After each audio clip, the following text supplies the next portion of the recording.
ভাইরা আমার, বাবাজিরা আমার, সেই কারণে কুরাইশদের ১ নম্বর অভ্যাস ছিল মেহমানদারি করা। ২ নম্বর অভ্যাসের কথা আল্লাহ তাআলা ২ নম্বর আয়াতে বলছেন, আমার সাথে পড়েন, লিইলাফি কুরাইশ ইলাফিহিম রিহলাতাশ শিতাই ওয়াস-সাইফ। কুরাইশদের ২ নম্বর বৈশিষ্ট্য হচ্ছে ওরা ব্যবসা করত, বাণিজ্য করত। শীতকালে তারা যেত এক রাজ্যে, গ্রীষ্মকালে চলে যেত আর এক রাজ্যে। গ্রীষ্মের ব্যবসা একরকম, শীতকালের ব্যবসা আরেক রকম, ঠিক না বেঠিক? যেমন ধরুন তালের পাতা দিয়ে তৈরি করা পাখা আছে না? যদি এখন কেউ তালের পাতা দিয়ে তৈরি করা পাখাগুলো এই পানি সারা বিক্রি করতে আসে, কেউ কিনবে নাকি? বলবে যে ভাই এখন তো শীতকাল, ঠিক না? তাহলে এখন যদি কেউ কম্বল নিয়ে আসে, চাদর নিয়ে আসে, বিক্রি হলে হবে কিনা? কারণ এখন শীতকাল। তাহলে শীতকালের ব্যবসা একরকম, গ্রীষ্মকালের ব্যবসা আরেক রকম, ঠিক না বেঠিক? কুরাইশরা শীতকালে চলে যেত দক্ষিণ আমিরাত, আরব আমিরাত, ইয়েমেন, কুয়েত, কাতার, সাগরের কিনারায়। কারণ এই জায়গাগুলো অত্যন্ত গরম এলাকা, গ্রীষ্ম এলাকায়, শীতকালেও সেখানে গরম। এখন আপনি সৌদি আরবে যাবেন, ফ্যান ঘোরাচ্ছে, এই শীতের কালেও ফ্যান ঘোরাচ্ছে, আর গরমের সময় আরও গরম, আর শীতের সময় নর্মাল গরম, ওখানে সবসময় গরম।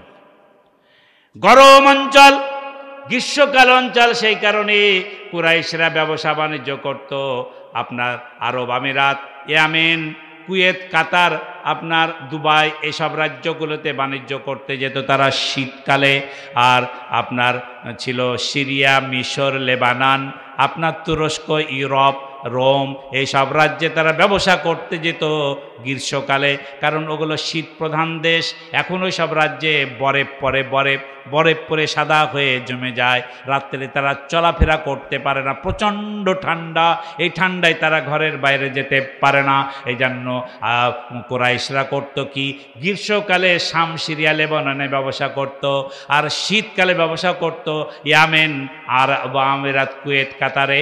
এই কারণে আল্লাহ তাআলা তাদের অভ্যাসের কথা সূরা কুরাইশে ২ নম্বরে বলেন, ইলাফিহিম রিহলাতাশ শিতাই ওয়াস-সাইফ। বলেন মারহাবা। ব্যবসা আল্লাহর নবীর সুন্নত। কার সুন্নত?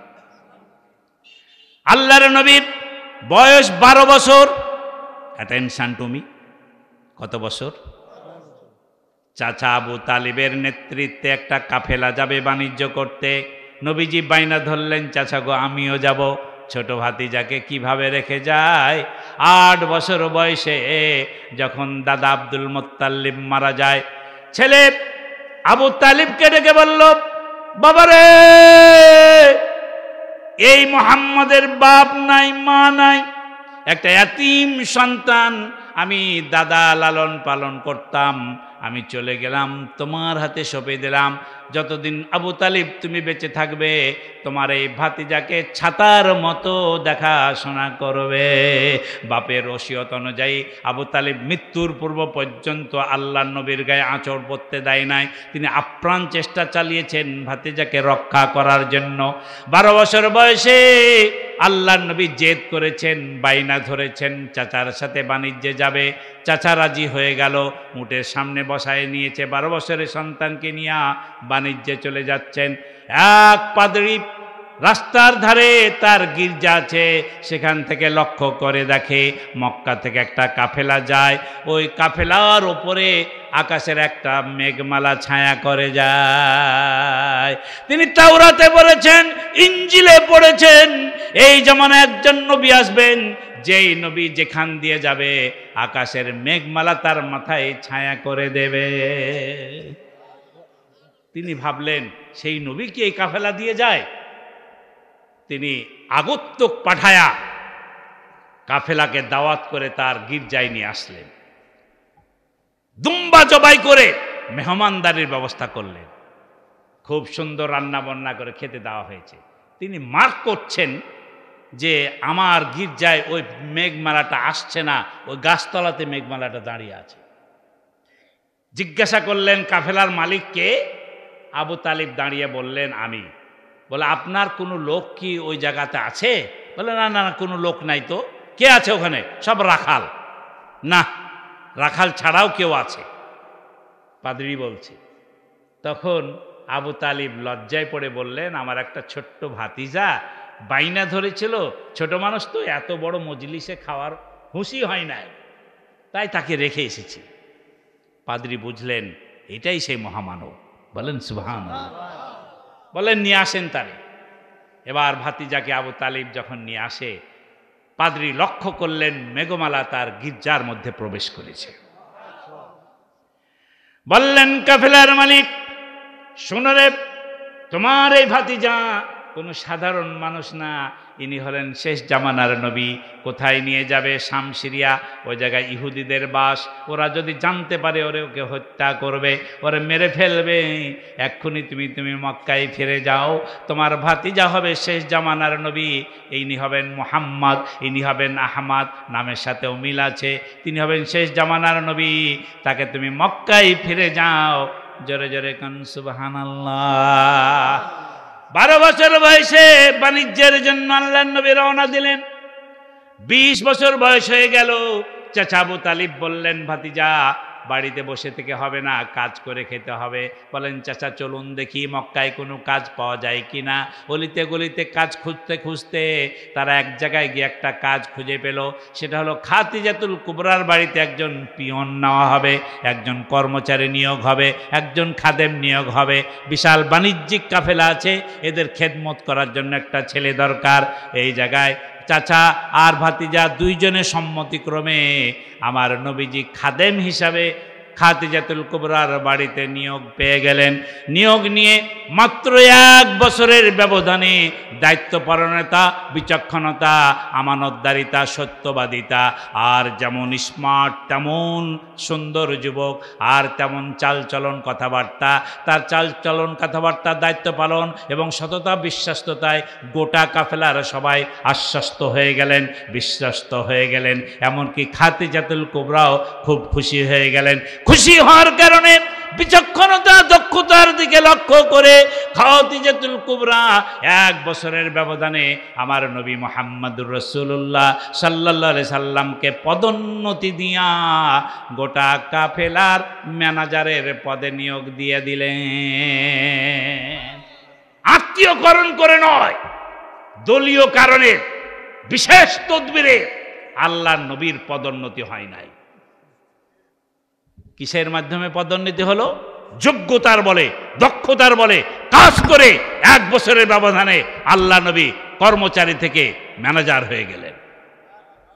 আমরা তো সেই নবীর উম্মত, ঠিক না বেঠিক?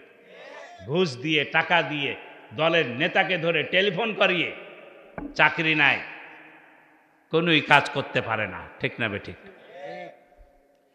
ভাইরা আমার, 3 বছর আল্লাহর নবী খাদিজার বাণিজ্যিক কাফেলা পরিচালনা করলেন। কয় বছর? মনে রাখবেন ইতিহাস। আমি সূরা কুরাইশ থেকে কথা বলছি, বিরক্ত? কুরাইশ থেকে কথা বলছি। আল্লাহর নবী 3 বছর বাণিজ্যিক কাফেলা চালালেন। 3 বছরের ব্যবধানে খাদিজাতুল কুবরার যে ধনমাল ছিল ইতিহাসের পাতায় স্বর্ণাক্ষরে লিখিত। আল্লাহর নবী নিজ হাতে এত উন্নতি করলেন, যেমন আমানতদারিতা, তেমন বিশ্বস্ততা, তেমন বিচক্ষণ। যেখানে যাই সেখানে খালি বরকত, লাভ আর লাভ, লাভ, এত বেশি লাভ হতে লাগলো, এত উন্নতি হতে লাগলো। ইতিহাসের পাতায় লেখা রয়েছে যে পরিমাণ ধনমাল ছিল 3 বছরের ব্যবধানে 1 গুণ, 2 গুণ, 3 গুণ নয়, 30 গুণ মাল বৃদ্ধি পেয়ে গেল। ধরেন 1 লক্ষ টাকা নিয়ে ব্যবসা শুরু করেছে, তাহলে 3 বছরে কত হলো? 30 লক্ষ হয়ে গেল। মালিক খুশি না বাজার? খুশি, হেবি খুশি। আরে বাবা রে বাবা, এই যুবক কোন যুবক, অসাধারণ মানুষ, এমন ম্যানেজার আমি তো পাই নাই। সব খালি মারিং আর কাটিং, লাভ করে 10 টাকা মালিককে দেয়, 1 টাকা 9 টাকা মেরে খায়। এরকম ম্যানেজার বগুড়াতে নাই? তাও আছে, থাকলেও চুপচাপ থাকে। ভাইরা আমার, বাবাজিরা আমার, খাদিজাতুল কুবরা চিন্তা করলেন 4 বছরের ব্যবধানে খাদিজাতুল কুবরা বুঝে ফেলেছেন এই যুবক কিন্তু কোনো সাধারণ মানুষ নয়, এর মধ্যে বিশেষ ক্ষমতা রয়েছে, যেমন স্মার্ট তেমন সুন্দর, তেমন বিচক্ষণ, তেমন দায়িত্বপরায়ণ, তেমন সত্যবাদী। এমন মানুষ মক্কা কেন, আমার মনে হয় বিশ্বের বুকে দ্বিতীয় আর কেউ হতে পারে না। তাই তো রাতের অন্ধকারে খাদিজাতুল কুবরা সিদ্ধান্ত নিয়ে সকালবেলায় চাচা আবু তালিবের বাড়ির দরজায় হাজির হয়ে গেছেন। চাচা খাদিজাতুল কুবরাকে দেখে মনে মনে ভয় পেয়ে গেছেন, হয়তোবা আমার ভাতিজা এমন কোনো অপরাধ করেছে, অভিযোগ নিয়ে বুঝি খাদিজা আমার বাড়িতে হাজির হয়েছে। তাই ভয়ে ভয়ে বললেন, মালিক, খাদিজা এমন কি অপরাধ করেছে আমার ভাতিজা? বলে, না না না, ভাতিজা কোনো অপরাধ করে নাই, একটা আবেদন নিয়ে আপনার দরবারে হাজির হয়েছি। খাদিজাতুল কুবরা বললেন, চাচা গো, যদি অনুমতি দেন আবেদনটা আপনার কাছে পেশ করতে চাই। আবু তালিব খুশি হয়ে বললেন, বলেন কি আবেদন? খাদিজাতুল কুবরা বললেন, চাচা গো, আপনার ভাতিজা যে বিচক্ষণতা, দায়িত্বপরায়ণ এবং বিশ্বস্ততা, আমানতদারিতার মাধ্যমে আমার বাণিজ্যিক কাফেলা পরিচালনা করেছে, তার মতো এত ভালো মানুষ আমার দৃষ্টিতে মনে হয় পৃথিবীর বুকে আর কেউ হতে পারে না। মালিকের মুখে এত সুন্দর সুনাম শুনে চাচার চোখে পানি চলে এসেছে। আমার ভাতিজার বাবা নাই, মা নাই, এক জায়গায় কাজে লাগালাম, মালিক এত খুশি হয়েছে যে খুশির চোটে দেশে ভাতিজার সুনাম করছে। সুবহানাল্লাহ বলেন। ছেলে A+ পেয়েছে, বাবা কাঁদতে বসেছে। বলে, আব্বা কাঁদেন কেন? বলে, কাঁদি না রে, আমার খুশির চোটে চোখে পানি এসেছে। ঠিক না বে ঠিক? চাচা আবু তালেবের চোখে পানি এসেছে কি দুঃখে না সুখে? সুখে। আমার ভাতিজা বিজয় লাভ করেছে, সফলতা লাভ করেছে, বাণিজ্যিক কাফেলার মালিক আমার দরজায় এসে বলছে। বলেন সুবহানাল্লাহ। চাচা বললেন, খাদিজা আর কি বলবে বলো? খাদিজা বললেন, চাচা গো, আমি সিদ্ধান্ত নিয়েছি, আজ থেকে আমার গোটা বাণিজ্যিক কাফেলার যত মালামাল আছে, যত ধনমাল আছে, আমার জীবনে যা কিছু আছে, সবটুকু মুহাম্মাদের পায়ের নিচে দিয়ে দিলাম। তিনি এখন হবেন মালিক, আর আমি বাকি জীবনটা হয়ে গেলাম তার খাদেম। আমি তার খেদমত করে বাকি জীবন কাটাতে চাই। জোরে বলেন সুবহানাল্লাহ। আমরা সেই নবীর উম্মত, জোরে কোন ঠিক কিনা? দলীয়করণ করে তিনি পদোন্নতি নেন নাই, কাউকে টেলিফোন করায়া খাদিজার সাথে প্রেম করে নাই। যোগ্যতা বলে, দক্ষতার বলে খাদিজার মন জয় করেছেন। আওয়াজ তুলে কোন ঠিক কিনা?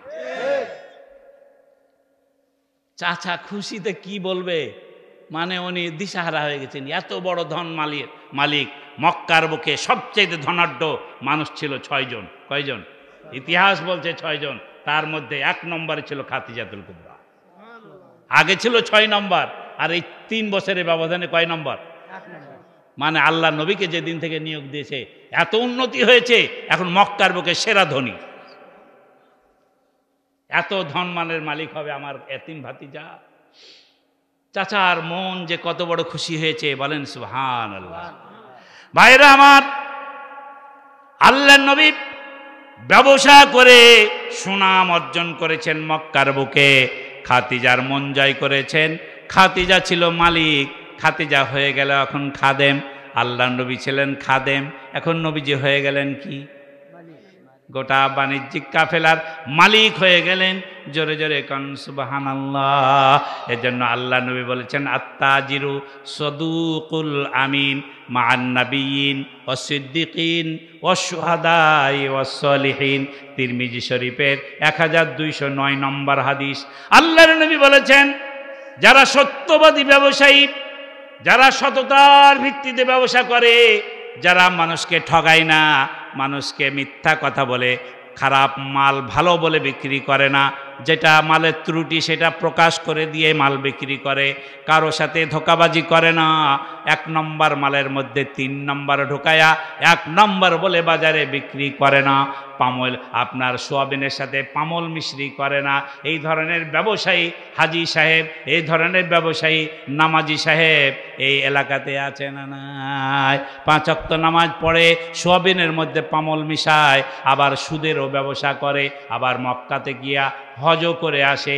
এই মার্কা কিছু হাজি, এই মার্কা কিছু নামাজি আমাদের সমাজে আছে না নাই?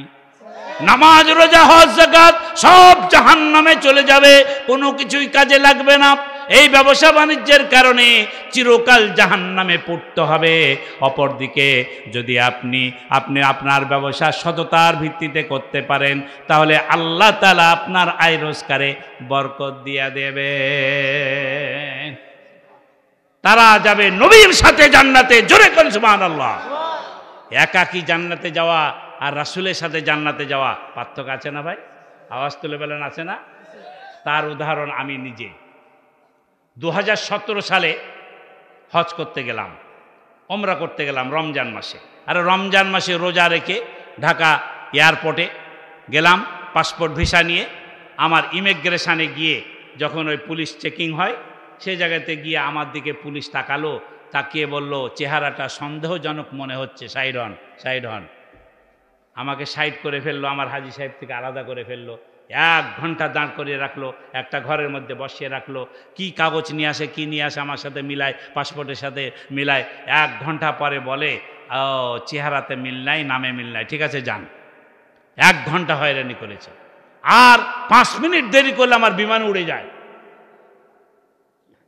হয়রানির শেষ নাই। যাব ওমরায়, আপনার 17 সালের কথা বলছি। ঢাকা এয়ারপোর্টে আটকে থাকলাম 1 ঘন্টা, কারণ একাকী যাচ্ছিলাম। 2019 সালে ডিসেম্বর মাসে শিক্ষা মন্ত্রণালয় 22 জন প্রিন্সিপালকে নিউজিল্যান্ড সফরে নিল। তার তালিকায় আমার নাম ছিল।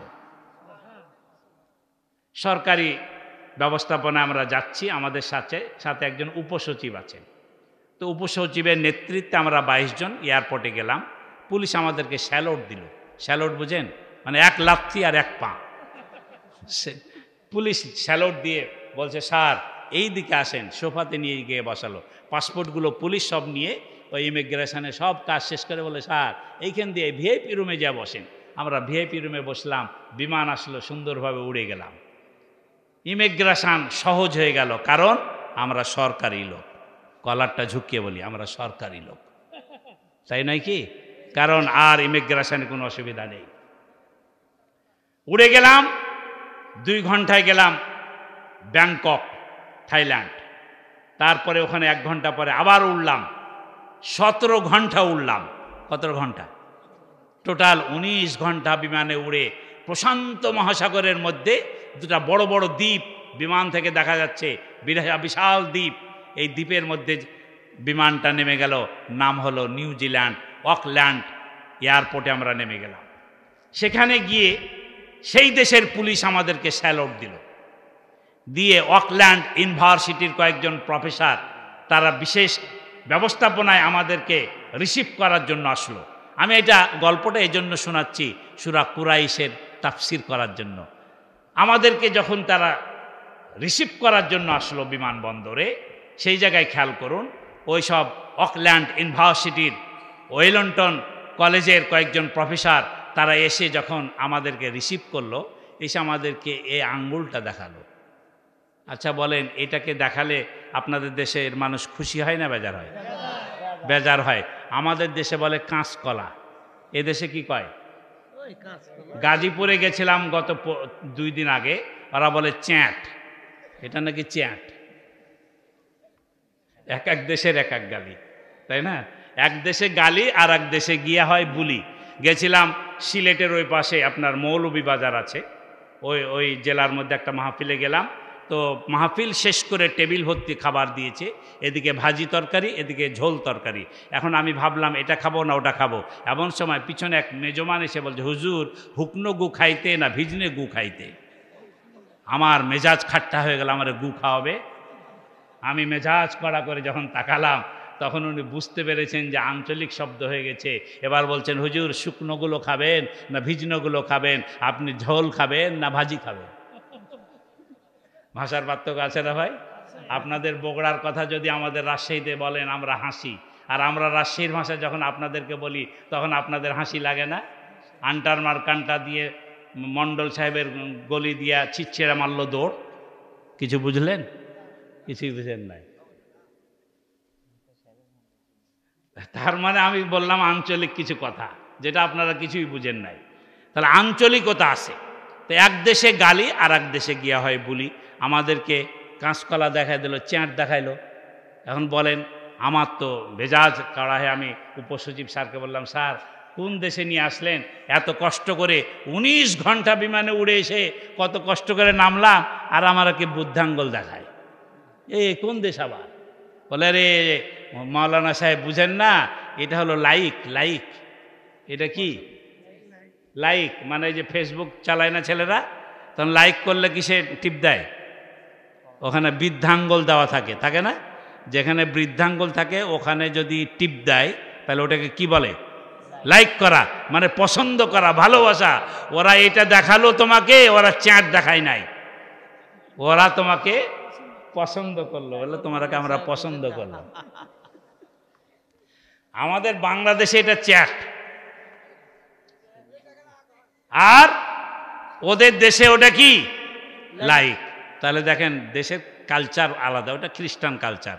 আজকে খ্রিস্টান কালচার, আজকালকার ছেলেমেয়েরা ইউনিভার্সিটিতেও এখন আঙ্গুল দেখাচ্ছে, সালাম দেওয়া বাদ দিয়ে আঙ্গুল দেখাচ্ছে। কারণ এই মানে কি, তোরে আমি পছন্দ করি, আঙ্গুল দেখাচ্ছে।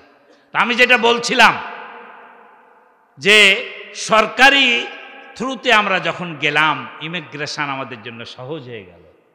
আমাদেরকে এ দেশেও পুলিশ স্যালুট দিল, ওই দেশের পুলিশও স্যালুট দিল, কিন্তু একাকী যখন যাচ্ছিলাম তখন আটকায় দিল। ঠিক না ঠিক? ভাইরা আমার, বাবুজির আমার, আল্লাহ নবী বলেন, মান হাব্বা সুন্নতি ফাকাদ হাব্বানি ওয়া মান হাব্বানি কানা মাইয়া ফিল জান্নাহ।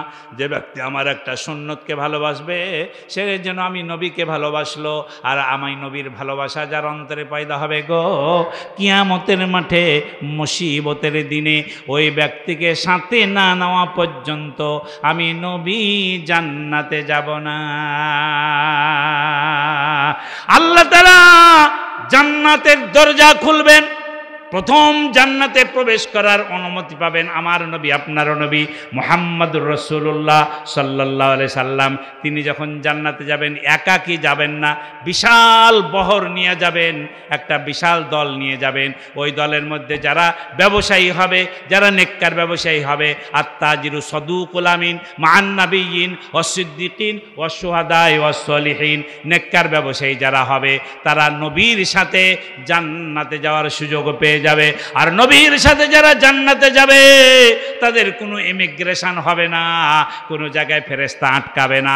স্যালুট দিবে ফেরেশতারা, সালাম দিয়ে বলবে, সালামুন আলাইকুম তিবিতুম ফাদখুলুহা খালিদিন।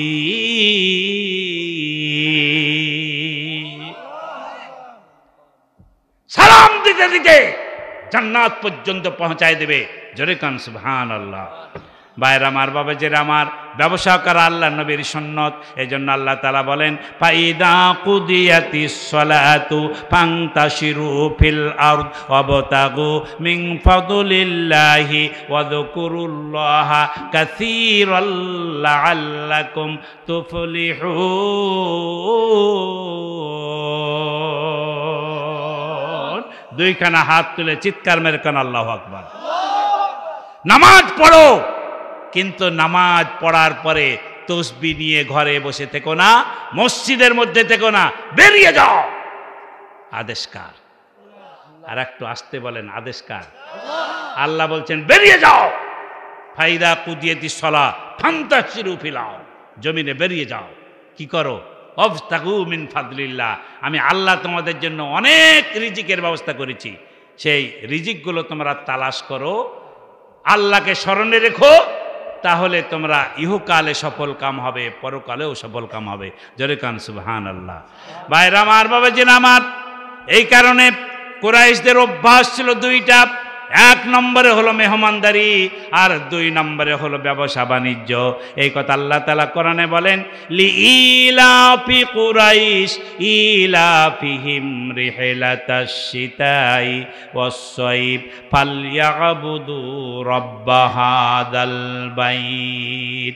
এই ঘরের মালিক যিনি, তার বন্দেগী করো, আমি আল্লাহ তাআলা তোমাদের রিজিকের ব্যবস্থা করে দেব, পূর্ণাঙ্গ নিরাপত্তার ব্যবস্থা দেব। আল্লাযী আতামাহুম মিন জু ওয়া আমানাহুম মিন খাউফ। তোমাদের রিজিকের ব্যবস্থা আমি আল্লাহ করব, পূর্ণাঙ্গ নিরাপত্তা আমি আল্লাহ তাআলা দান করব। জোরে কান সুবহানাল্লাহ। সূরা কুরাইশের এই 2টি অভ্যাস, যদি আমরা অনেকে চাকরি করি, তারপরেও ছোটোখাটো যদি একটা ব্যবসা করি, এটা নবী রাসূলদের সুন্নত, সাহাবীদের সুন্নত, ওলি আউলিয়াদের সুন্নত। তারা কিন্তু ব্যবসা করেছেন। এই জন্য একটা ছোট হলেও ব্যবসা করুন। এটা নবীর, আল্লাহ নবী বলেছেন, রিজিকের 100 ভাগের 90 ভাগ বরকত আছে ব্যবসার মধ্যে। বলেন সুবহানাল্লাহ। আর বাকি 10 ভাগ অন্য কাজে। তাহলে আপনি চাকরি করেন, বাকরি করেন, যা করেন 10 ভাগ, আর 90 ভাগ রিজিক আল্লাহ তাআলা দিয়েছেন ব্যবসার মধ্যে। এজন্য সূরা বাকারায় আল্লাহ তাআলা বলেছেন 275 নম্বর আয়াতে মহান আল্লাহ বলছেন, আহাল্লাল্লাহুল বাইআ ওয়া হাররামার রিবা। ব্যবসাকে আমি আল্লাহ হালাল করেছি, হালাল করে দিয়েছি, আর সুদ ভিত্তিক কার্যক্রমকে আমি আল্লাহ তাআলা চিরতরে হারাম করে দিয়েছি। সুদ বর্জন করুন, ব্যবসা ভিত্তিক কার্যক্রম করুন, আল্লাহ বরকত দিবেন, আল্লাহ রহমত দিবেন। আর এই শিক্ষাটাই হচ্ছে সূরা কুরাইশের শিক্ষা। আর এই শিক্ষা যারা অর্জন করবে, আল্লাহ তাআলা তাদের অভাব অনটন দূর করে দেবেন, পূর্ণাঙ্গ নিরাপত্তা দান করবেন। জোরে কান সুবহানাল্লাহ। ইয়া মাশারাত তুজ্জার, আল্লাহ নবী বলছেন, হে ব্যবসায়ীরা যারা আয় রোজগার করো, শুনো, ইয়াহজিরানিল বাইয়ে, তোমরা যখন ব্যবসা বাণিজ্য করো তখন তোমাদের কাছে ইন্না শাইতানা ওয়াল ইসমা, শয়তান এবং গুনাহ সেখানে হাজির হয়ে যায়। অতএব শয়তান থেকে নিজেকে মুক্ত করতে হলে, গুনাহমুক্ত জীবনযাপন করতে হলে, ফাসুবু বাইআকুম বিসসাদাকাতে, যে যেভাবে আয় রোজগার করো না কেন, সেই আয় রোজগার থেকে কিছু হলেও আল্লাহ রাস্তায় সাদকা করো, আল্লাহ রাস্তায় সাদকা করো। যারা আল্লাহ রাস্তায় সাদকা করবে, আল্লাহ তাআলা তাদের আয় রোজগারে বরকত দিবেন। জোরে কান সুবহানাল্লাহ।